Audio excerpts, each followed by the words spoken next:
बहादुर मुख्यमंत्री है, ईमानदार है।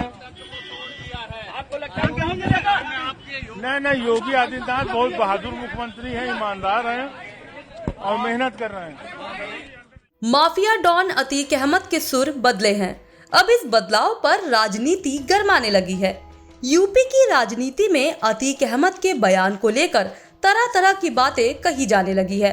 भाजपा के खिलाफ हमेशा आक्रामक रहने वाले अतीक के सुर में बदलाव को अलग रूप से लिया जा रहा है। उत्तर प्रदेश की राजनीति में इस समय अतीक अहमद चर्चा के केंद्र में आ गए हैं। चर्चा इस कारण की उन्होंने सीएम योगी आदित्यनाथ को लेकर बड़ा बयान दे दिया है। राजूपाल की हत्या के मामले में पेशी पर आए अतीक अहमद की जुबान से यूपी सरकार के लिए फूल झड़ते दिखे। बहुत बहादुर मुख्यमंत्री है, ईमानदार है।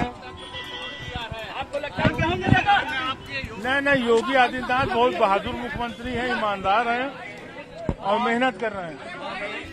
हमेशा भारतीय जनता पार्टी के खिलाफ आक्रामक रुख रखने वाले अतीक अहमद के रुख में आए बदलाव ने हर किसी को चौंका दिया है। इसके पीछे के कारणों को तलाशा जाने लगा है। इसके पीछे का कारण माफिया और राजनीति के बीच बने संबंधों में दरार को बताया जा रहा है। ऐसे में सीएम योगी आदित्यनाथ के समर्थन में बयान देकर अतीक अहमद ने उन लोगों को संकेत दे दिया है जिनके साथ खड़ा होकर माफिया डॉन अपनी स्थिति को फिर से मजबूत करने की कोशिश कर रहा था। दरअसल पिछले कुछ समय में पूर्वांचल के एक बड़े हिस्से में अपनी बादशाहत कायम करने वाले अतीक अहमद के साथ तो छोड़ दीजिए, पीछे भी कोई खड़ा होने को तैयार नहीं दिख रहा है।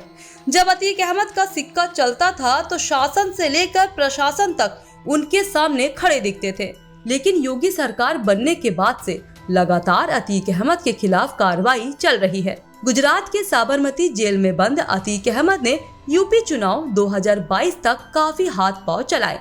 इसके बाद भी किसी दल ने उन्हें चारा तक नहीं डाला। अतीक अहमद खुद को माफिया के रूप में खुद को स्थापित करने के बाद राजनीति में कदम रखा। पहली बार साल 1989 में इलाहाबाद पश्चिमी सीट से चुनावी मैदान में जीत हासिल की। निर्दलीय उम्मीदवार के रूप में वे जीते। इलाहाबाद पश्चिमी सीट से उन्होंने साल 1991 और 1993 की चुनाव में भी जीत हासिल की। इस बीच वे समाजवादी पार्टी के सदस्य भी बन चुके थे। समाजवादी की टिकट पर उन्होंने चौथी बार साल 1996 में इसी सीट से जीत हासिल की।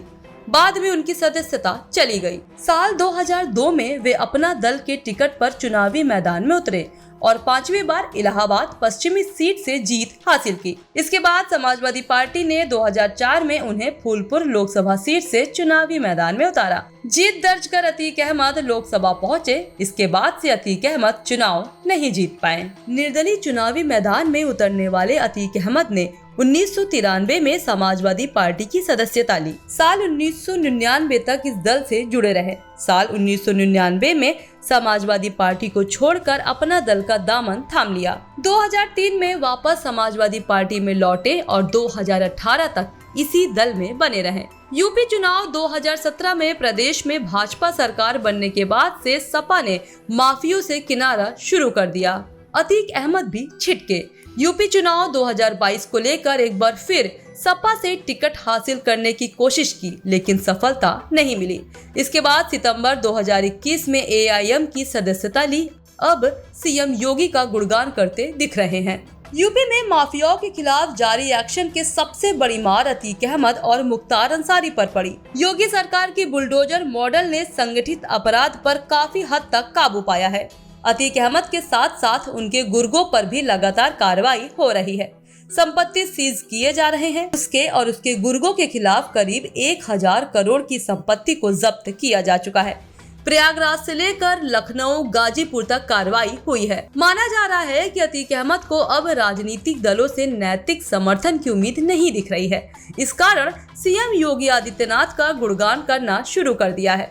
इससे भले ही सरकार की ओर से चल रही कार्रवाई से कोई राहत न मिले, लेकिन कभी उनको समर्थन करने वालों दलों से खलबली बढ़नी तय है। इस चैनल को देखने के लिए लाइक करें, सब्सक्राइब करें और बेल आइकन दबाना ना भूलें।